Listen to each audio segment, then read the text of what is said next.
प्रिय विद्यार्थियों, आज हम आपको यूपी बोर्ड के कक्षा 9 के संस्कृत विषय का मॉडल पेपर अर्थात प्रतिदर्श प्रश्न पत्र बताने जा रहे हैं। यूपी बोर्ड की वेबसाइट पर जो पाठ्यक्रम निर्धारित है और जो नया प्रश्न पत्रों का पैटर्न है, जो नया अंक विभाजन है, उसके अनुसार आपको मैं मॉडल पेपर बताने जा रहा हूं। संस्कृत विषय की वार्षिक गृह परीक्षा 70 अंकों की होती है। इसके पहले 10-10 अंकों के कुल 30 अंक के 3 मासिक टेस्ट विद्यालय स्तर पर आयोजित होते हैं और सत्र के अंत में वार्षिक गृह परीक्षा 70 अंकों की होती है। इसके लिए पूर्णांक 70 निर्धारित हैं। विद्यालय स्तर पर इस प्रश्न पत्र को हल करने के लिए प्रायः 2.5 घंटे से 3 घंटे का समय विद्यार्थियों को दिया जाता है।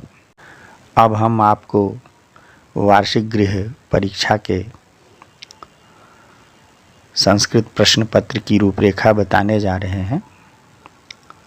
इसमें 11 अंकों के प्रश्न संस्कृत गद्य भारती से, 15 अंकों के प्रश्न संस्कृत पद्य पीयूषम से एवं 9 अंकों के प्रश्न संस्कृत कथा नाटक कौमुदी से पूछे जाते हैं। इस प्रकार कुल 35 अंक गद्य पद्य और कथा नाटक के पाठों से आते हैं एवं 35 अंक व्याकरण तथा रचना से संबंधित आते हैं। जो पहला प्रश्न आता है वह संस्कृत गद्य भारती से होता है और पहला प्रश्न इस प्रकार से है कि निम्नलिखित गद्यांशों में से किसी एक गद्यांश का हिंदी में संदर्भ सहित अनुवाद कीजिए। इसमें संदर्भ के लिए 2 अंक निर्धारित हैं और 5 अंक गद्यांश के अनुवाद के लिए हैं। आपको सबसे पहले संदर्भ लिखना चाहिए।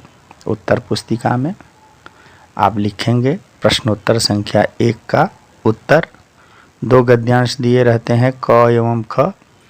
उनमें से आपको जो सरल लगता हो, जिसका उत्तर आप अच्छे से लिख सकते हो, उसे लिखना चाहिए। संदर्भ इस प्रकार से लिखेंगे। इसमें पहला जो गद्यांश है अस्माकं राष्ट्रीय प्रतीकानि पाठ से है, अतएव इसका गद्यांश इस तरह से लिखा जाएगा कि प्रस्तुत गद्यांश हमारी पाठ्य पुस्तक संस्कृत गद्य भारती के अस्माकं राष्ट्रीय प्रतीकानि शीर्षक पाठ से उद्धृत है अथवा अवतरित है। इसमें राष्ट्रध्वज के विषय में बताया गया है और फिर आगे इसका अनुवाद लिख देंगे। यदि आप दूसरे गद्यांश का उत्तर लिखना चाहते हैं तो सबसे पहले आपको लिखना चाहिए प्रश्नोत्तर संख्या 1 का ख, फिर लिखेंगे संदर्भ। इसका संदर्भ इस प्रकार से लिखा जाएगा कि प्रस्तुत गद्यांश हमारी पाठ्यपुस्तक संस्कृत गद्य भारती के बंधुत्वस्य संदिष्टा रविदासः शीर्षक पाठ से अवतरित है। इसमें संत रविदास जी के जन्म के विषय में बताया गया है। इस प्रकार संदर्भ लिखने के पश्चात आप इसका हिंदी अनुवाद लिखेंगे। दूसरा प्रश्न जो संस्कृत गद्य भारती से आता है वह पाठ का सारांश हिंदी में लिखने के लिए आता है, इसके लिए 4 अंक निर्धारित हैं। दूसरा प्रश्न इस प्रकार से है, निम्नलिखित पाठों में से किसी एक पाठ का सारांश हिंदी में लिखिए। क अस्माकं राष्ट्रीय प्रतीकानि, ख आजादः चंद्रशेखरः, ग पुण्य सलिला गंगा। आपको 3 विकल्प क ख ग के रूप में प्राप्त हैं। आपने जिसकी तैयारी अच्छे से की है, जो आपको सरल लगता है, केवल उसी एक पाठ का सारांश आपको हिंदी में लिखना है। जैसे अस्माकं राष्ट्रीय प्रतीकानि का यदि आप पाठ का सारांश लिखते हैं तो लिख देंगे प्रश्न संख्या 2 का उत्तर क, पाठ का सारांश नीचे लिखेंगे अस्माकं राष्ट्रीय प्रतीकानि। फिर राष्ट्रीय प्रतीक किसे कहते हैं उसका परिचय देने के बाद फिर हेडिंग डाल करके बिंदुवार, जैसे राष्ट्रीय पक्षी मयूर या मयूर लिख करके हेडिंग दे करके मयूर को क्यों राष्ट्रीय पक्षी माना गया है उसके विषय में जानकारी देंगे संक्षेप में। फिर राष्ट्रीय पशु के विषय में हेडिंग डाल करके लिखेंगे या सीधे लिख देंगे राष्ट्रीय पशु व्याघ्र, और फिर उसके विषय में क्यों इसे राष्ट्रीय पशु माना गया है। फिर अगला हेडिंग देंगे राष्ट्रीय पुष्प कमल या सीधे कमल लिख करके, और आगे कमल को क्यों राष्ट्रीय पुष्प माना गया है यह संक्षेप में लिखेंगे। फिर राष्ट्रगान और राष्ट्रध्वज के विषय में इसी प्रकार से हेडिंग डाल करके बिंदुवार इनको क्यों राष्ट्रीय प्रतीक के रूप में स्वीकार किया गया है यह संक्षेप में लिख देना चाहिए। आपके उत्तर से यह स्पष्ट हो जाए कि संपूर्ण पाठ की झलक संक्षेप में आपने सारांश के रूप में प्रस्तुत कर दी है। यह नहीं होना चाहिए कि शुरू की ही बातों को केवल लिख दिया जाए और बाद की बातों को छोड़ दिया जाए। संक्षेप में आपको पूरे पाठ का सारांश लिखना चाहिए। यदि आप अच्छी हैंडराइटिंग में प्रश्नों का उत्तर लिखते हैं तो अच्छे अंक प्राप्त करेंगे। तीसरा जो प्रश्न होता है वह संस्कृत पद्य पीयूषम से होता है। इसमें किसी एक श्लोक की पद्य की संदर्भ सहित हिंदी में व्याख्या लिखने को कहा जाता है। इसके लिए 2 अंक संदर्भ के लिए एवं 5 अंक हिंदी व्याख्या के लिए निर्धारित हैं। जैसे आपके मॉडल पेपर में आया हुआ है, निम्नलिखित पद्यों में से किसी एक की संदर्भ सहित हिंदी में व्याख्या कीजिए।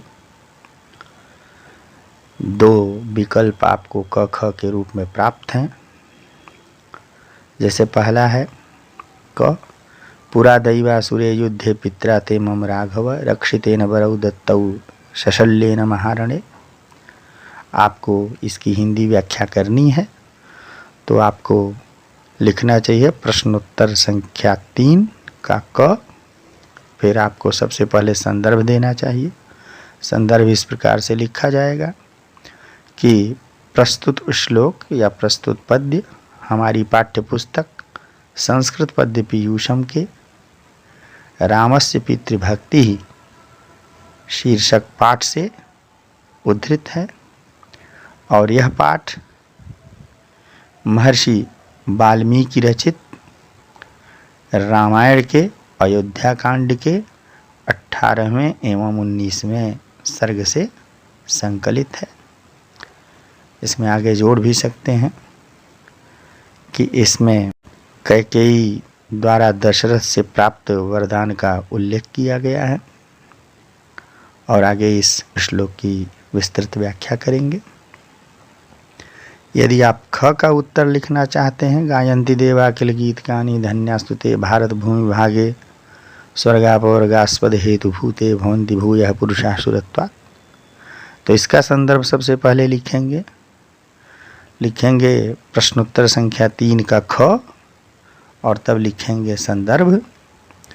बताएंगे संदर्भ में कि प्रस्तुत श्लोक या पद्य हमारी पाठ्यपुस्तक संस्कृत पद्य पीयूषम के भारत देशः शीर्षक पाठ से उद्धृत है, और यह पाठ महर्षि व्यास प्रणीत विष्णु पुराण से संकलित है। फिर आगे लिखेंगे, इसमें जोड़ देंगे कि इसमें यह बताया गया है कि भारत देश की महिमा देवता लोग भी गाते हैं। फिर श्लोक की विस्तृत व्याख्या, जैसा कि आपको वीडियो में भी बताया गया है, कक्षा में भी पढ़ाया गया है, तदनुसार इसकी विस्तृत व्याख्या लिखेंगे। संदर्भ के लिए 2 अंक एवं हिंदी व्याख्या के लिए 5 अंक निर्धारित हैं। अगला प्रश्न है चौथा, निम्नलिखित में से किसी एक सूक्ति की संदर्भ सहित हिंदी में व्याख्या कीजिए। 1 अंक संदर्भ के लिए और 2 अंक हिंदी व्याख्या के लिए है। क, न ह्यतो धर्मचरणम किंचिदस्ति महत्तरम। ख, अप्रियस्य तु पथ्यस्य वक्ता श्रोता च दुर्लभा। ग, स्त्रियां तु रोचमानायां सर्वं तद्रोचते कुलम। इनमें से जो भी आपको सरल लगता हो, किसी एक ही सूक्ति की व्याख्या करनी है। सबसे पहले आप संदर्भ लिखेंगे, जैसा कि बताया गया है। पहला रामस्य पितृभक्ति से है। ख, नीति नवनीतम नामक पाठ से है संस्कृत पद्य पीयूषम के। और ग, नारी महिमा पाठ से है। तो जिस सूक्त की भी व्याख्या लिखनी है उस का सबसे पहले संदर्भ लिखेंगे। प्रश्नोत्तर संख्या 4 का जो भी लिखना है क, ख, ग में से तो डाल देंगे, और फिर उसके बाद हिंदी व्याख्या करेंगे। संदर्भ लिखने के पश्चात फिर आगे लिखेंगे हिंदी व्याख्या और हिंदी व्याख्या करेंगे। व्याख्या में यह जरूर बताया जाना चाहिए कि श्लोक में कही हुई बात कौन कह रहा है, किससे कह रहा है, कहने का आशय क्या है। अगला प्रश्न है 5वां, निम्नलिखित में से किसी एक श्लोक का अर्थ संस्कृत में लिखिए। यह 5 अंकों का होता है। जैसे क है, स दीनैव शोकार्तो विषण्णवदनद्युतिः कैकेयीम् अभिवाद्यैवं रामो वचनमब्रवीत्। ख है, यत्र नार्यस्तु पूज्यन्ते रमन्ते तत्र देवताः यत्रैस्तास्तु न पूज्यन्ते सर्वास्तत्राफलाः क्रिया। तो इन दोनों में से जिसकी तैयारी आपकी अच्छी हो उसी का संस्कृत में अर्थ लिखेंगे। पहला रामस्य पितृभक्ति पाठ से है। आप श्लोक का संस्कृतार्थ लिखते वक्त यह जरूर लिखेंगे कि प्रश्नोत्तर संख्या 5 का क संस्कृतार्थ। फिर आगे लिखेंगे, श्लोके अस्मिन् आदि कवि वाल्मीकि ही वर्णयति यत् दुखीव शोकपीडितः मलिनमुखकान्तिः दशरथात्मजः असौ रामः कैकेयीं प्रणम्य इति प्रकारकं वचः अवदत्। इसी प्रकार से यदि आपको पहला श्लोक कठिन लगता है, दूसरे की व्याख्या आपको अच्छे से तैयार है, तो दूसरे श्लोक का संस्कृतार्थ लिखेंगे। अगला प्रश्न है, निम्नलिखित में से किसी एक पात्र का चरित्र चित्रण हिंदी में लिखिए। यह संस्कृत कथा नाटक कौमुदी से प्रश्न है। 4 अंकों का प्रश्न चरित्र चित्रण का आता है।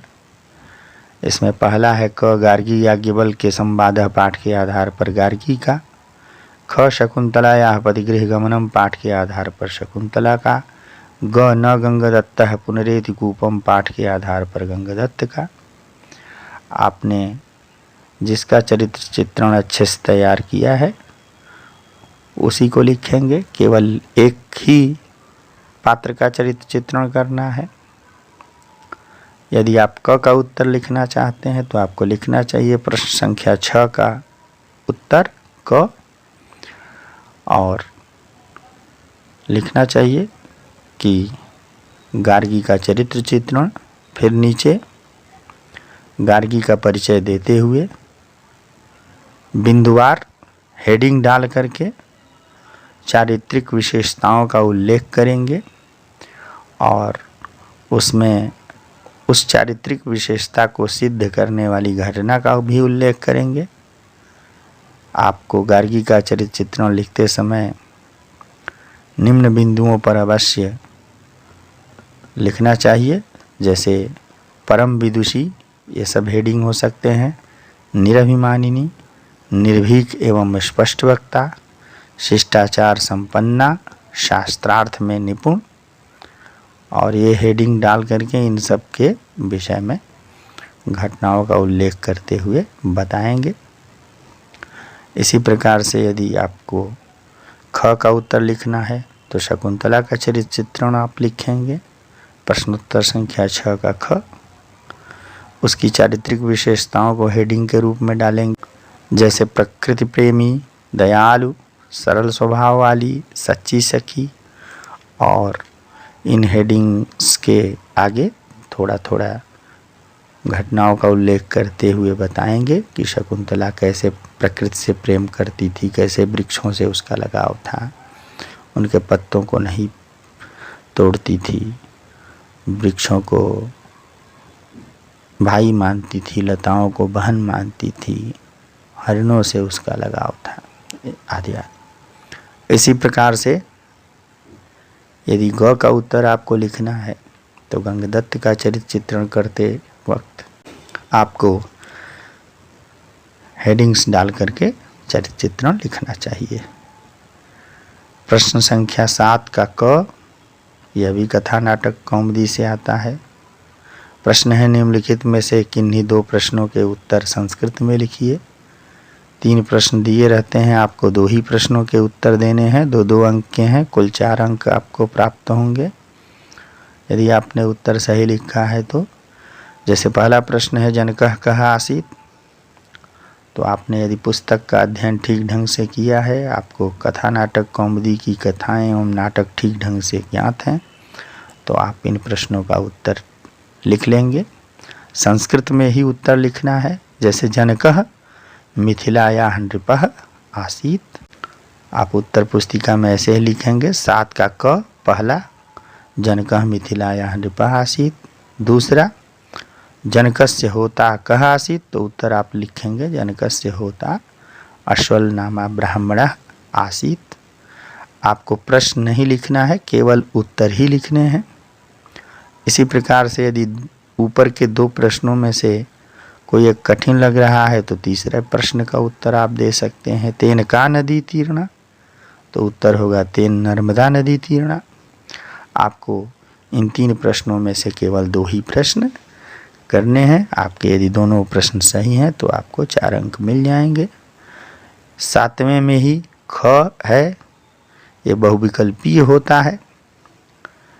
प्रश्न है सही विकल्प चुनकर रिक्त स्थान की पूर्ति कीजिए, यह 1 अंक का प्रश्न है। जैसे प्रश्न है गार्गी रिक्त स्थान है पुत्री आसीत्, 4 विकल्प दिए हुए हैं। पहला उद्दालकस्य, दूसरा याज्ञवल्क्यस्य, तीसरा वचक्नो, चौथा कण्वस्य। सही विकल्प है तीसरा वचक्नो। आप सीधे उत्तर पुस्तिका में लिखेंगे प्रश्नोत्तर संख्या 7 का ख, उत्तर तीसरा वचक्नो। आपको प्रश्न लिखने की आवश्यकता नहीं है। इसी प्रकार से 8वें प्रश्न में क 2 अंकों का होता है, सही विकल्प चुनकर लिखिए। इक प्रत्याहार के अंतर्गत आने वाले वर्ण हैं। 4 विकल्प दिए गए हैं। पहला है अ ई उ रील री, दूसरा है अ ई उ रील री क, तीसरा है ई उ रील री, चौथा है ई उ ण रील री क। तो इसमें तीसरा विकल्प सही है, ई उ रील री। इक प्रत्याहार के अंतर्गत ये 4 ही वर्ण आते हैं, ई उ रील री। आप उत्तर पुस्तिका में लिखेंगे प्रश्नोत्तर संख्या 8 का क, उत्तर तीसरा ई उ रील री। आपको प्रश्न लिखने की आवश्यकता नहीं है। इसी प्रकार ख है, निम्नलिखित वर्णों में से किसी एक का उच्चारण स्थान लिखिए। यह 1 अंक का प्रश्न है। यदि पहला आपको उत्तर देना चाहते हैं तो लिखें प्रश्न संख्या 8 का ख पहला,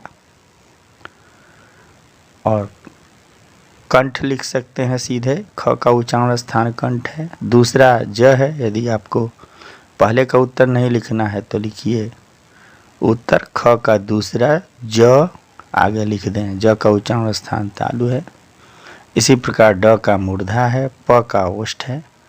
आपको जिस भी विकल्प का उत्तर लिखना है आप लिखिए प्रश्नोत्तर संख्या 8 का ख, और जो संख्या दी गई है आगे वह संख्या लिख देंगे और फिर वह वर्ण लिख के आगे उसका उच्चारण स्थान लिख देंगे। इसी प्रकार से 9वां प्रश्न है क, निम्नलिखित में से किसी एक का संधि विच्छेद कीजिए तथा संधि का नाम भी लिखिए। 1 अंक संधि विच्छेद के लिए है और 1 अंक संधि का नाम लिखने के लिए।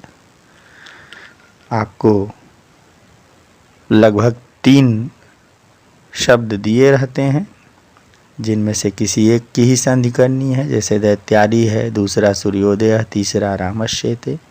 आपको जो सरल लगता है केवल उसी का उत्तर दें। जैसे दैत्यारी का उत्तर लिखना है तो आप लिखें प्रश्नोत्तर संख्या 9 का क पहला दैत्यारी, आगे लिख दें दैत्य धन अरि।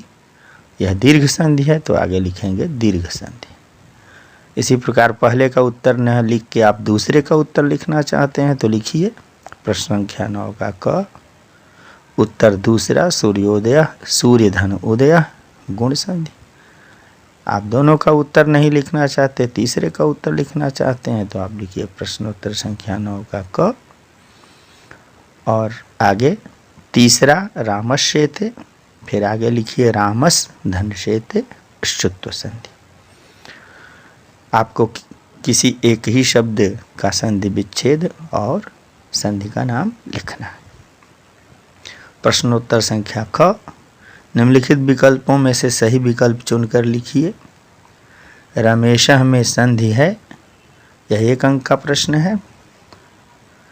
रमेश में गुण संधि है। विकल्प आपके सामने 4 दिए रहते हैं, अनुस्वार संधि, परसवर्ण संधि, गुण संधि, दीर्घ संधि। गुण संधि सही उत्तर है।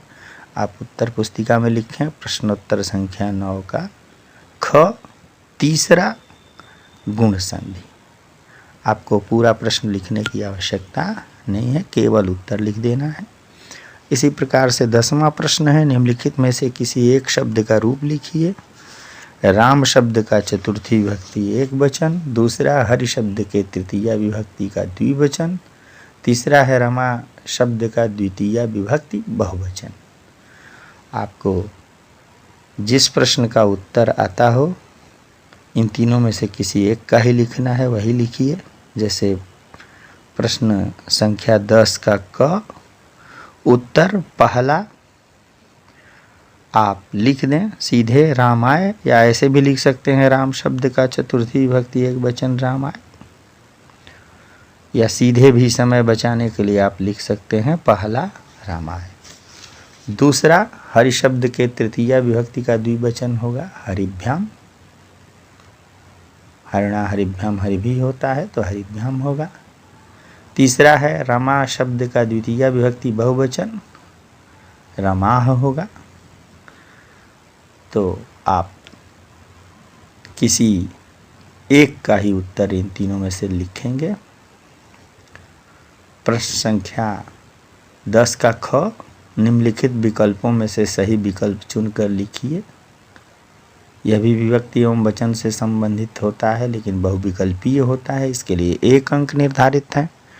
जैसे गुरुणा किस विभक्ति एवं वचन का रूप है? पहला है प्रथमा विभक्ति एक वचन, दूसरा है तृतीया विभक्ति एक वचन, तीसरा है चतुर्थी विभक्ति एक द्विवचन, चौथा है षष्ठी विभक्ति एक वचन। इसमें दूसरा विकल्प सही है, गुरुणा यह तृतीया विभक्ति एक वचन का रूप है। तो आपको उत्तर लिखना है प्रश्नोत्तर संख्या 10 का ख, विकल्प दूसरा तृतीया विभक्ति एक वचन। प्रश्न संख्या 11 क, निम्नलिखित में से किसी एक धातु का रूप लिखिए। यह 2 अंकों का होता है। पहला है पठ धातु लंग लकार प्रथम पुरुष एक वचन, इसका रूप अपठत होता है। दूसरा है गम धातु लट लकार मध्यम पुरुष बहुवचन, तो मध्यम पुरुष बहुवचन लट लकार में गच्छथ होता है, गच्छसि गच्छथः गच्छथ। तीसरा है प्रच्छ धातु लिट लकार उत्तम पुरुष एक वचन, इसका रूप चलता है प्रक्षति प्रक्षतः प्रक्षन्ति, लेकिन उत्तम पुरुष में आपको एक वचन में लिखना है, उत्तर होगा प्रक्ष्यामि। आपको इन तीनों में से केवल एक ही का उत्तर लिखना है, जो आपको सरल लगता हो केवल उसी का उत्तर लिखेंगे। प्रश्नोत्तर संख्या 11 का क, पहला दूसरा या तीसरा में से कोई एक डाल देंगे और आगे उत्तर लिख देंगे। ख है निम्नलिखित में से सही विकल्प चुनकर लिखिए। यह 1 अंक का प्रश्न है। इसमें आपको विकल्प दिए रहते हैं। लिखा है गच्छेत किस लकार का रूप है? आपके सामने विकल्प दिए गए हैं। पहला लट लकार प्रथम पुरुष एक वचन, दूसरा विधिलिंग प्रथम पुरुष एक वचन, तीसरा लिट लकार मध्यम पुरुष एक वचन। दूसरा सही है, विधिलिंग लकार प्रथम पुरुष एक वचन। आप कॉपी में सीधे लिखिए प्रश्नोत्तर संख्या 11 का ख, उत्तर दूसरा विधिलिंग प्रथम पुरुष एक वचन। प्रश्न संख्या 12 का क, समास विग्रह एवं समास का नाम लिखने के लिए इसमें आता है। जैसे निम्नलिखित समस्त पदों में से किसी एक पद का समास विग्रह एवं समास का नाम लिखिए। जैसे राजपुरुषः राज्ञः पुरुषः, यह षष्ठी तत्पुरुष है। दूसरा है कार्यकुशलः कार्ये कुशलः, सप्तमी तत्पुरुष है।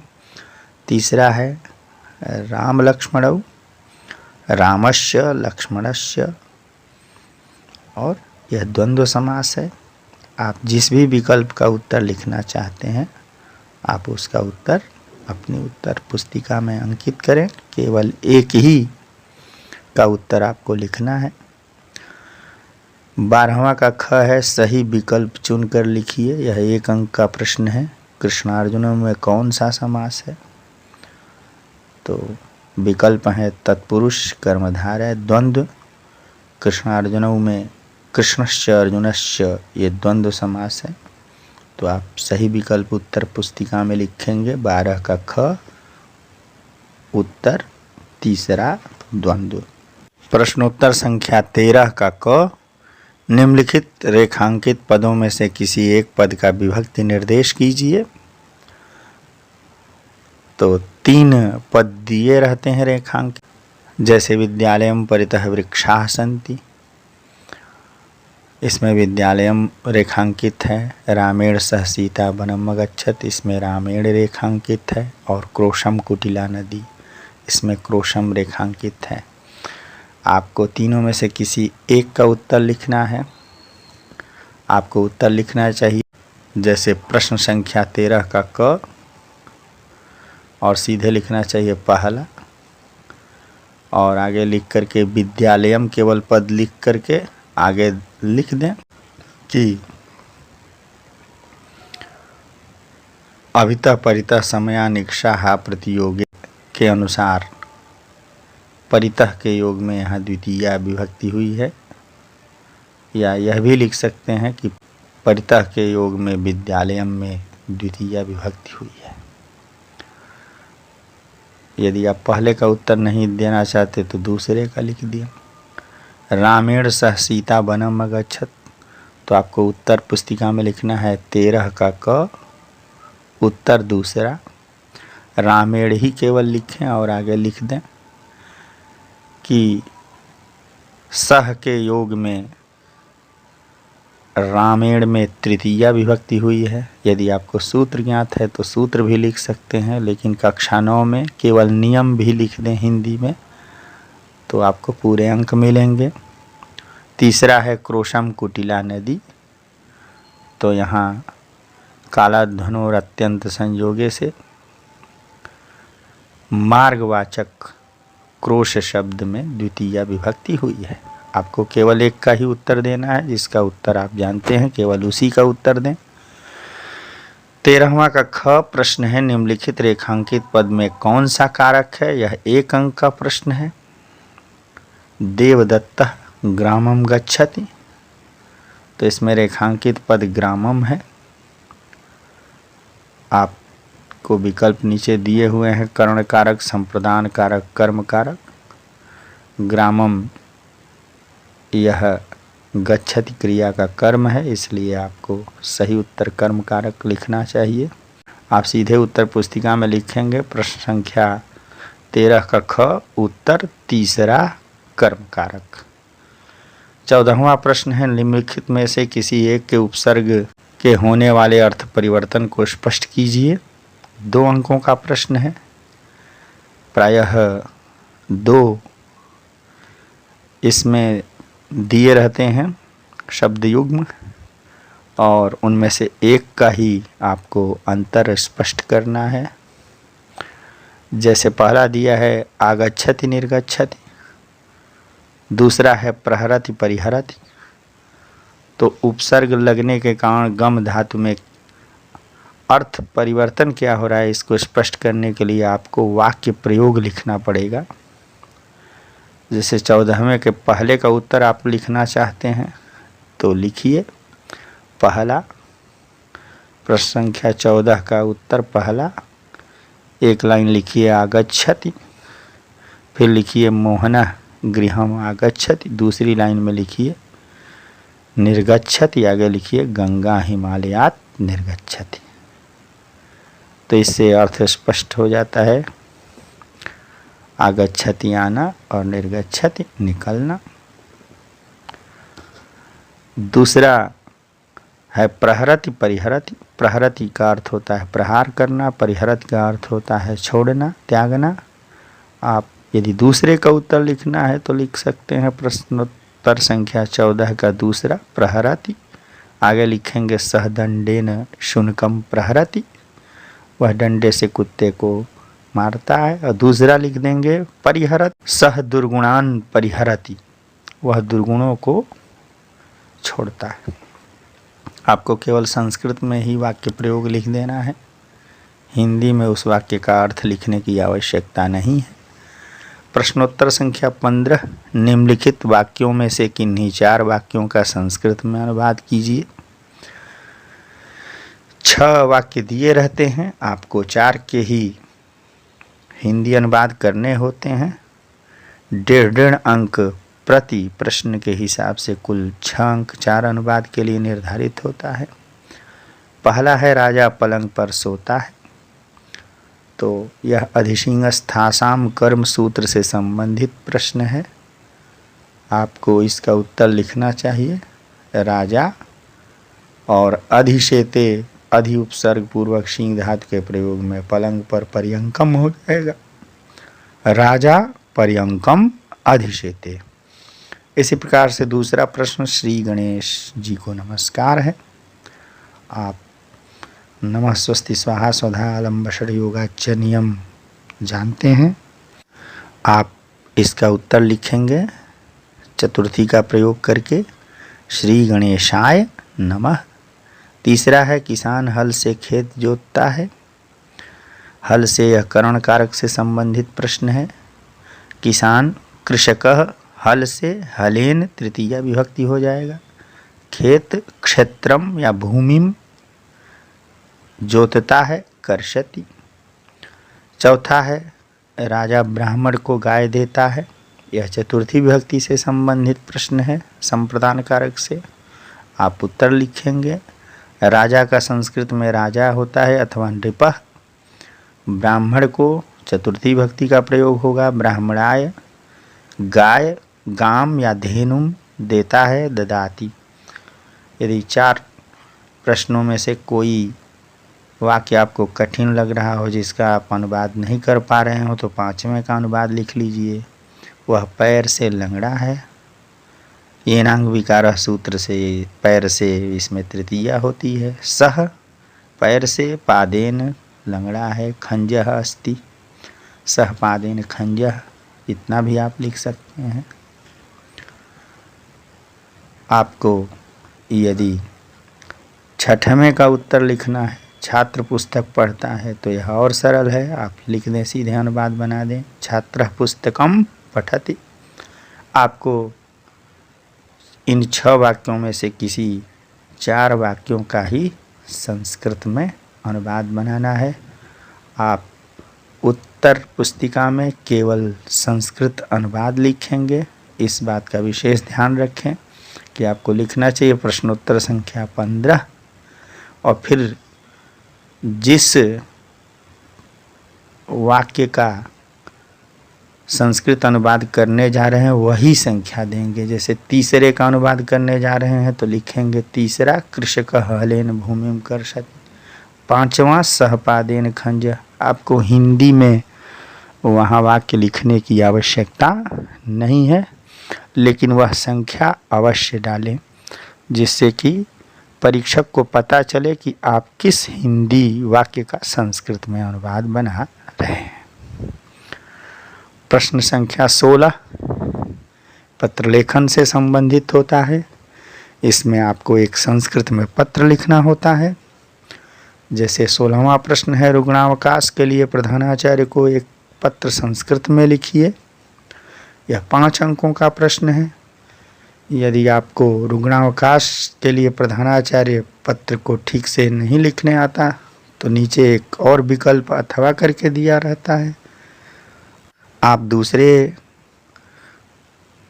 विकल्प पर जा सकते हैं। जैसे रुपए मंगाने के लिए पिता को संस्कृत में पत्र लिखिए। आप जिस भी पत्र को ठीक से लिखना जानते हैं, केवल उसी पत्र को संस्कृत में लिखें। जैसे रुग्णावकाश के लिए प्रधानाचार्य को पत्र संस्कृत में लिख रहे हैं, तो आपको कक्षा में बताया गया होगा। उसी तरह से आप संस्कृत में पत्र लिखेंगे। और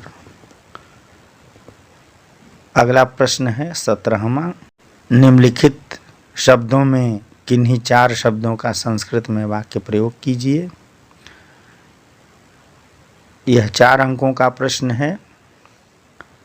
लगभग 6 से 8 पद दिए रहते हैं, शब्द दिए रहते हैं, उनका आपको संस्कृत में वाक्य प्रयोग करना होता है। जैसे पठति है, तो आपको एक सुंदर सा वाक्य संस्कृत में बना देना चाहिए कि छात्रः पुस्तकम पठति।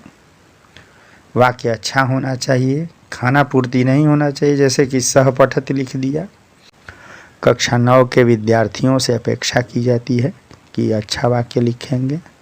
जैसे आप लिख सकते हैं कि छात्रः पुस्तकम पठति। सह का प्रयोग करना है, तो रामेण सह सीतावनम अगच्छत।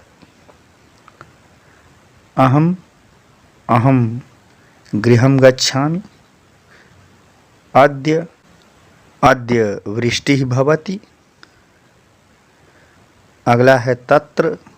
आप लिख सकते हैं तत्र लेखनी वर्तते या तत्र पुस्तकम अस्ति। परितः विद्यालयं परितः वृक्षाः सन्ति। पुत्रः दशरथस्य पुत्रः रामः आसीत्। अस्माकं देशस्य नाम भारतम् अस्ति। त्वं त्वं गृहं गच्छसि। केवल 4 शब्दों का संस्कृत वाक्यों में प्रयोग करना है। आपको इन में से 4 शब्दों से ही संस्कृत वाक्य बनाने हैं। आपको समय का विशेष ध्यान देना चाहिए और प्रयास होना चाहिए कि समय रहते सभी प्रश्नों का हल आप उत्तर पुस्तिका में अंकित कर लें। यदि आपकी हैंडराइटिंग अच्छी है, आप सुंदर ढंग से, स्पष्ट रूप से, व्यवस्थित रूप से प्रश्नों का उत्तर अपनी उत्तर पुस्तिका में लिखते हैं, तो आपको अवश्य ही अच्छे अंक प्राप्त होंगे। आप आगामी वार्षिक गृह परीक्षा में अच्छे अंकों से उत्तीर्ण हों, इस शुभकामना के साथ धन्यवाद।